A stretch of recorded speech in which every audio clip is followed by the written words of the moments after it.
السلام علیکم dear viewers, آج کی ہماری ویڈیو ہے کراچی کی تاریخ کے اوپر۔ کراچی کی تاریخ یونان اور عرب کے دور سے شروع ہوئی۔ 1947 میں پاکستان کی آزادی کے وقت کراچی کو نو آموز مملکت کا دارالحکومت منتخب کیا گیا تھا، لیکن بعد میں اسلام آباد کو پاکستان کے دارالحکومت کا درجہ دے دیا گیا۔ کراچی کی تاریخ یونان اور عرب کے دور سے شروع ہوئی۔ عربی اس علاقے کو بندرگاہ دیبل کے نام سے جانتے تھے، جہاں سے محمد بن قاسم نے 1712 میں اپنی فتوحات کا آغاز کیا۔ برطانوی تاریخ دا ان ایلیٹ کے مطابق کراچی کے چند علاقے اور جزیرہ منوڑا دیبل میں شامل تھے۔ 1772 میں گاؤں کولاچی، جو گولڈ کو مسقط اور بحرین کے ساتھ تجارت کرنے کی بندرگاہ منتخب کیا گیا، اس کی وجہ سے یہ گاؤں تجارتی مرکز میں تبدیل ہونا شروع ہو گیا۔ 1575 تک کراچی خان قلات کی مملکت کا حصہ تھا۔ اس سال سندھ کے حکمرانوں اور خان قلات کے درمیان جنگ چھڑ گئی اور کراچی پر سندھ کی حکومت کا قبضہ ہو گیا۔ اس کے بعد شہر کی بندرگاہ کی کامیابی اور زیادہ بڑے ملک کی تجارت کا مرکز بننے کی وجہ سے کراچی کی آبادی میں اضافہ ہوا۔ اس ترقی نے جہاں ایک طرف کئی طبقے کے لوگوں کو کراچی کی طرف کھینچا، بلکہ وہاں انگریزوں کی نگاہیں بھی اس شہر کی طرف اٹھی۔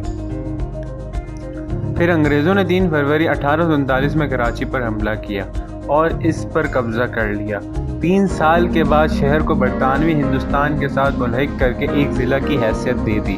پھر 1876 میں کراچی میں بانی پاکستان محمد علی جناح کی پیدائش ہوئی۔ اس وقت تک کراچی ایک ترقی یافتہ شہر کی صورت اختیار کر چکا تھا، جس کا انحصار شہر کے ریلوے اسٹیشن اور بندرگاہ پر تھا۔ کراچی آہستہ آہستہ ایک بڑی بندرگاہ کے گرد ایک تجارتی مرکز بنتا گیا۔ 1880 کی دہائی میں ریل کی پٹری کے ذریعے کراچی کو باقی ہندوستان کے ساتھ جوڑا گیا۔ 1899 میں کراچی مشرقی دنیا کا سب سے بڑا گندم کی درآمد کا مرکز تھا۔ پھر 1947 میں کراچی کو پاکستان کا دارالحکومت بنایا گیا۔ اس وقت شہری کی آبادی صرف 4 لاکھ تھی۔ اپنی نئی حیثیت کی وجہ سے شہر کی آبادی میں کافی تیزی سے اضافہ ہوا اور شہر اپنے سارے خطے کا مرکز بن گیا۔ 1947 سے 1953 تک کراچی پاکستان کا دارالحکومت رہا۔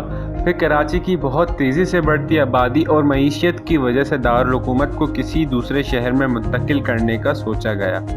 1958 میں اس وقت کے صدر ایوب خان نے راولپنڈی کے قریب ایک جگہ اسلام آباد پر ترقیاتی کاموں کا آغاز کر دیا۔ آخرکار 1968 میں دارالحکومت کو اسلام آباد منتقل کر دیا گیا۔ کراچی پاکستان کا اب بھی سب سے بڑا شہر اور معروف صنعتی اور تجارتی مرکز ہے۔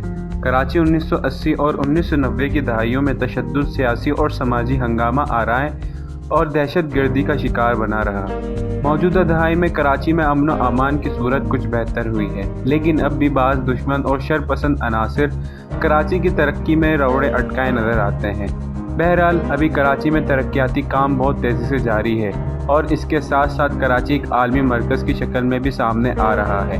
حال ہی میں کراچی کی رونقوں کو ٹارگٹ کلنگ نے بہت حد تک متاثر کر دیا، جس کی وجہ سے کراچی، جو کہ ایک روشنیوں کا شہر مشہور تھا، اب بدحالی، بے روزگاری اور لوڈ شیڈنگ کا شکار ہو چکا ہے۔